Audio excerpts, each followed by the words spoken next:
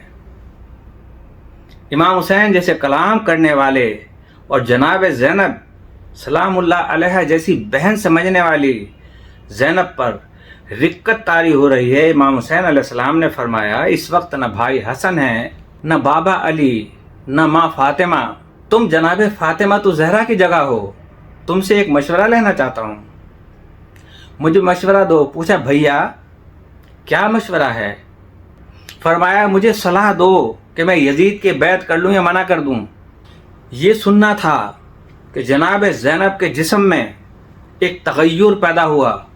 آنسو پوچھے، منہ اٹھایا. بھیا یہ بات مشورے کی ہے، تم یزید کے ہاتھ پر بیعت کرو یا نہ کرو. تمہارے بیعت کرنے کے تو یہ معنی ہیں کہ رسول اکرم صلی اللہ علیہ وسلم، علی، حسن اور تمام انبیاء نے یزید کے ہاتھوں پہ معاذ اللہ بیعت کر دی. حضرت عباس علمدار علیہ السلام کی وفاداری، حضرت علی اکبر علیہ السلام کی جوانی، حضرت قاسم علیہ السلام کی قربانی، حضرت زینب سلام اللہ علیہ کا صبر، اور امام زین العابدین سید الساجدین کی استقامت، یہ سب ہمیں زندگی گزارنے کا راستہ دکھاتے ہیں. آج انہی کا ذکر سر بلند ہے زمین و آسمان پر. پوری دنیا کے اندر آج مجالس شروع ہو چکی ہیں، بلکہ رات سے شروع ہو چکی ہیں. جگہ جگہ ذکر حسین علیہ السلام ہو رہا ہے. یزید کو بھی یاد رکھا جا رہا ہے، لیکن لعنت کی صورت میں. کیونکہ محبت کرنے والا ہو یا دشمنی کرنے والا ہو، دونوں دل سے نہیں بھولتے، دونوں یاد رکھتے ہیں. کیا کبھی وفادار اور بے وفا دونوں ایک دفعہ نکل چکے ہیں دل میں سے؟ وفادار ہوگا تو وفاداری دل میں رہے گی، اگر وہ بے وفائی کرے گا تو بے وفائی ہمیشہ تا قیامت اس کے دل کہ میرے ساتھ اس نے بے وفائی کی ہے. تو یہ سب ہمیں زندگی گزارنے کا راستہ دکھاتے ہیں. آج جب محرم کا پہلا دن شروع ہو چکا ہے تو ہمیں عہد کرنا چاہیے کہ ہم امام حسین علیہ السلام کے مشن کو سمجھیں گے اور اہل بیت اطہار علیہ السلام کی تعلیمات کو اپنی زندگیوں میں اپنانے کی کوشش کریں گے اور دنیا میں عام کریں گے. کہ امام جعفر صادق علیہ السلام سے کسی صحابی نے پوچھا کہ یا امام، میں تبلیغ کے لیے فلاں شہر جانا چاہتا ہوں، کیا مجھے اجازت ہے؟ فرمایا کہ ایک شرط پہ میں آپ کو اجازت دے سکتا ہوں. پوچھا کیا؟ کہا کہ وہاں پہ جا کے بولنا نہیں ہے. کہا مولا پھر تبلیغ کیسے کروں گا؟ کہا کہ اپنے عمل سے. اپنے نانا کا عمل یاد تھا امام جعفر صادق علیہ السلام. آئیے دعا کرتے ہیں کہ اللہ تعالی ہمیں امام حسین علیہ السلام کی حقیقی معرفت، ان کی محبت اور ان کے راستے پر چلنے کی توفیق عطا فرمائے۔ ویورز، آج ہم نے یکم محرم اور فضائل محرم پر گفتگو کی۔ انشاءاللہ اگلے پروگرام میں ہم دیکھیں گے کہ امام حسین علیہ السلام کا قافلہ کس طرح سرزمین کربلا میں پہنچا، وارد ہوا، اور وہاں کیا کیا واقعات پیش آئے۔ امید ہے آپ لوگ مجھے حوصلہ دیں گے۔ اللہ پاک ہمیں کوئی غم نہ دے سوائے غم حسین علیہ السلام کے، کہ یہی غم ہمارے لیے سرمایہ حیات ہے۔ ہم اپنے دکھوں کو بھول جاتے ہیں، اپنے غموں کو بھول جاتے ہیں، لیکن یہ غم جب ہماری زندگی میں آتا ہے تو ہمیں ایک ایسی گوناگون خوشی محسوس ہوتی ہے کہ جیسے ہمیں دنیا کی تمام دولت مل گئی ہے۔ السلام علیکم ورحمۃ اللہ وبرکاتہ۔